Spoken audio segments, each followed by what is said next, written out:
La dissolution de la Yougoslavie a été un processus complexe et tumultueux, marqué par des tensions ethniques et politiques croissantes, qui ont finalement conduit à des conflits violents et à des actes de génocide en Bosnie-Herzégovine.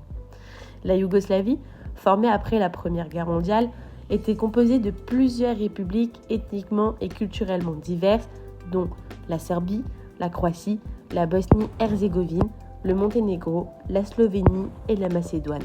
Dans les années 1980 et 1990, des tensions nationalistes et séparatistes ont éclaté au sein de la Yougoslavie, exacerbées par les aspirations à l'indépendance de certaines républiques et par des rivalités ethniques longtemps refoulées. La montée au pouvoir de dirigeants nationalistes dans certaines républiques, notamment en Serbie sous la direction de Slobodan Milošević, a contribué à aggraver les divisions ethniques et à exacerber les sentiments nationalistes. La déclaration d'indépendance de la Slovénie et de la Croatie en 1991 a marqué le début de la désintégration de la Yougoslavie.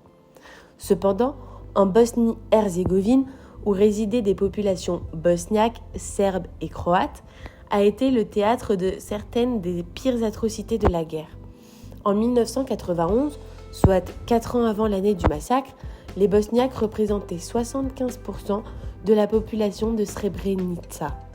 23% sont des Serbes.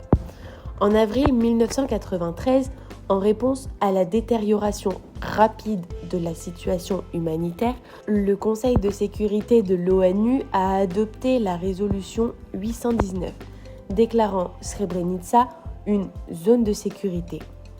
Peu après, un accord a été conclu pour instaurer un cessez-le-feu total à Srebrenica, démilitariser l'enclave, déployer une compagnie de la FORPRONU, qui est une force de protection des Nations Unies sur place, et ouvrir un couloir entre Tuzla et Srebrenica pour évacuer les grands malades et les blessés graves.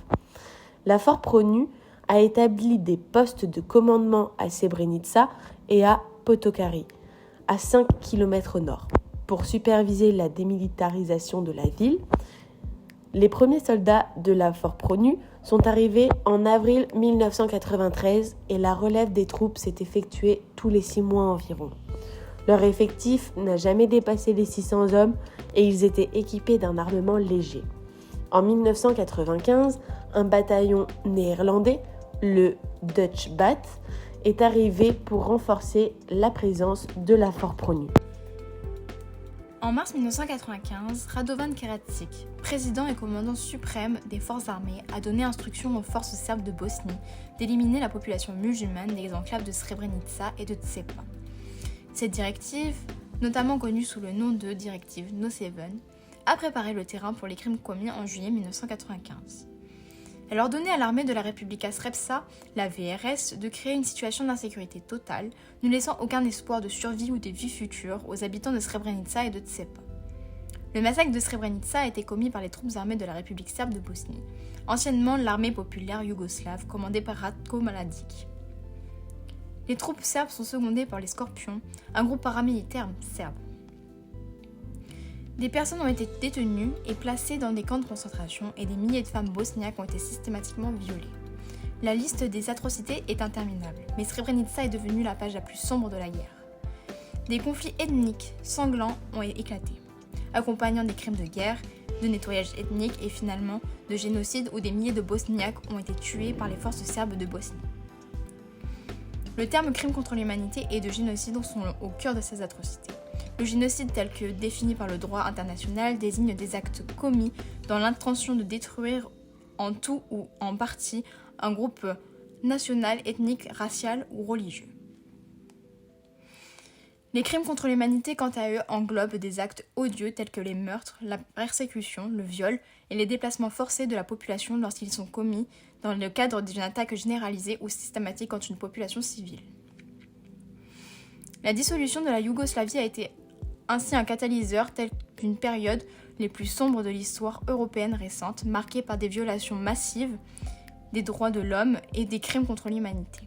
Les horreurs du génocide en Bosnie-Herzégovine ont mis en évidence la nécessité de poursuivre les responsables de ces crimes devant la justice internationale, ce qui a conduit à la création du tribunal pénal international pour l'ex-Yougoslavie, le TPIY. Il est alors possible de se questionner sur comment le système juridique international peut-il assurer une punition efficace des auteurs de génocide et de crimes contre l'humanité commis en ex-Yougoslavie. Nous étudierons premièrement le tribunal pénal international pour l'ex-Yougoslavie, qui est le TPIY. Ensuite, nous étudierons l'impact des poursuites judiciaires et enfin nous étudierons les défis rencontrés. En mai 1993, le tribunal a été créé par l'ONU en réponse aux atrocités de masse commises au cours des conflits qui ont fait rage en Croatie et en Bosnie-Herzégovine au début des années 1990. Les récits de crimes atroces faisant état de milliers de civils tués ou blessés, torturés, victimes d'agressions sexuelles dans des camps de détention et de centaines de milliers d'autres chassés de leur domicile ont provoqué l'indignation de la communauté internationale et poussé le Conseil de sécurité à intervenir. Le TPIY a été créé par le Conseil de sécurité en vertu du chapitre 7 de la Charte de l'ONU. Le TPIY a pour mission première de juger les principaux responsables de crimes odieux tels que l'assassinat, la torture, le viol, la réduction en esclavage, la destruction des biens, ainsi que d'autres crimes visés dans son statut. En traduisant leurs auteurs en justice, le TPIY vise à prévenir de nouveaux crimes et à rendre justice à des milliers de victimes et à leurs familles, contribuant ainsi à l'instauration d'une paix durable en ex-Yougoslavie. Situé à La Haye, aux Pays-Bas, le TPIY a mis en accusation plus de 160 individus, parmi lesquels de nombreux dirigeants politiques ou militaires ayant occupé de hautes fonctions ou de fonctions de rang intermédiaire au sein des parties au conflit yougoslave. Les actes d'accusation délivrés par le tribunal portent sur des crimes commis entre 1991 et 2001. Les procédures judiciaires du TPIY ont suivi un processus rigoureux débutant par des enquêtes approfondies menées par le bureau du procureur afin de recueillir des preuves et d'identifier les suspects. Une fois les preuves jugées suffisantes, les inculpations ont été délivrées et des mandats d'arrêt ont été émis. Les individus inculpés ont été arrêtés, souvent avec l'aide de forces internationales, et extradés vers La Haye où le TPIY était basé. Les procès se sont déroulés devant des chambres spécialisées composées de juges internationaux et étaient généralement publics. Après les procès, les verdicts pouvaient être contestés en appel devant une chambre d'appel du TPIY. Parmi les jugements marquants liés au génocide en Bosnie-Herzégovine, l'affaire Srebrenica est emblématique. Radovan Karadzic, ancien leader politique des Serbes de Bosnie, a été accusé de génocide pour son rôle présumé dans le massacre de Srebrenica en 1995, où plus de 8000 Bosniaques ont été tués. En 2016, Karadzic a été reconnu coupable de génocide, de crimes de guerre et de crimes contre l'humanité. Ainsi, il a été condamné à la réclusion à perpétuité. Les procès devant le TPIY ont visé à établir la vérité sur les atrocités commises, à tenir les auteurs responsables de leurs actes et à rendre justice aux victimes. Ces procès ont contribué à promouvoir la réconciliation post-conflit en Bosnie-Herzégovine, en permettant aux communautés touchées par ces atrocités de voir les auteurs des crimes être traduits en justice. Cela a été crucial pour reconstruire la confiance dans les institutions judiciaires et pour commencer à surmonter les divisions ethniques et religieuses profondes qui ont alimenté ce conflit. En outre, le TPIY a également joué un rôle dans la collecte de preuves et la documentation des crimes, ce qui a contribué à établir une base de vérité historique sur les événements qui se sont produits pendant le génocide en Bosnie.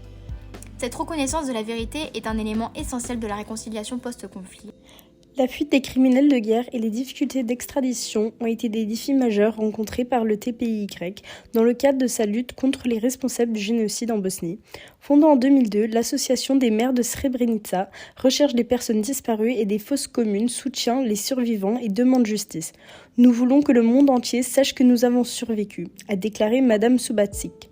Nous n'avons rien oublié, nous nous efforcerons de faire en sorte que tous les criminels obtiennent ce qu'ils méritent.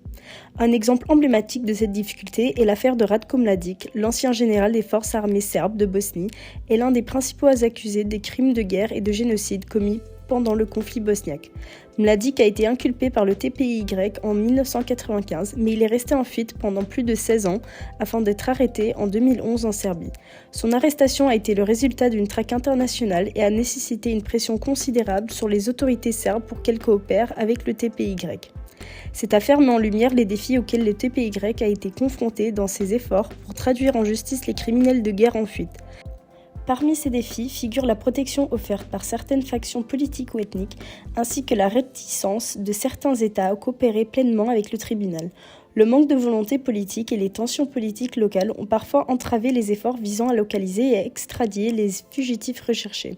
Un autre exemple illustrant les difficultés d'extradition est celui de Radovan Karadzic, ancien dirigeant politique des Serbes de Bosnie. Après avoir été inculpé par le TPY en 1995, Karadzic est resté en fuite pendant près de 13 ans afin d'être finalement arrêté en 2008 en Serbie. Son arrestation a également nécessité une pression internationale et une coopération accrue entre les autorités serbes et le TPY. La coopération variable des États membres et des organisations internationales a été un défi majeur pour le tribunal dans sa lutte contre le génocide en Bosnie. Un exemple frappant de cette coopération variable est la réticence de certains États à arrêter et à extrader les fugitifs recherchés par le tribunal. La Serbie a longtemps été critiquée pour sa coopération insuffisante avec le TPY dans la capture et l'extradition des criminels de guerre, notamment Ratko Mladic et Radovan Karadzic. Malgré les mandats d'arrêt internationaux émis par le TPY, ces fugitifs ont bénéficié de la protection de certaines factions politiques et ethniques en Serbie, rendant leur arrestation difficile. D'autre part, certains États membres ont fait preuve d'une coopération plus soutenue avec le TPY. Par exemple, la Croatie et le Monténégro ont coopéré de manière plus proactive en arrêtant et en extradant plusieurs criminels de guerre recherchés. De plus, des organisations internationales telles que l'OTAN ont également apporté leur soutien au TPIY en fournissant des informations de renseignement et en facilitant les opérations visant à localiser les fugitifs. Cependant, même lorsque les États membres étaient disposés à coopérer, des obstacles juridiques et politiques sont souvent apparus. Le tribunal pénal international pour l'ex-Yougoslavie a été sujet à des critiques concernant la durée prolongée de ces procédures et l'efficacité perçue de ces sanctions dans le cadre du génocide de Bosnie. La lenteur des procès a été source de frustration pour les victimes et leurs familles, ainsi que pour les observateurs internationaux. Par exemple, certains procès ont pris plusieurs années avant de parvenir à un verdict, ce qui a été perçu comme une défaillance du tribunal à rendre justice de manière rapide et efficace. En conclusion, le tribunal pénal international pour l'ex-Yougoslavie a été un instrument crucial dans la lutte contre l'impunité et la recherche de justice contre les crimes graves commis lors du génocide de Bosnie-Herzégovine, dans un contexte marqué par la dissolution de la Yougoslavie. En définissant et en poursuivant les crimes contre l'humanité et le génocide, le TPY a contribué à établir une base juridique solide pour la responsabilité individuelle et la justice internationale. Les procédures judiciaires menées par le TPY ont permis de rendre des jugements marquants, mais ont également mis en lumière des défis majeurs tels que la fuite des criminels de guerre, la coopération variable des États membres et les critiques concernant la durée des procédures et l'efficacité des sanctions. Malgré ces défis, le TPY a laissé un héritage important en matière de prévention des crimes internationaux, de justice transitionnelle et de développement du droit international humanitaire. Son expérience fournit des leçons précieuses pour la poursuite de la justice dans des autres contextes de défis et de conflits internationaux et de violations massives des droits de l'homme.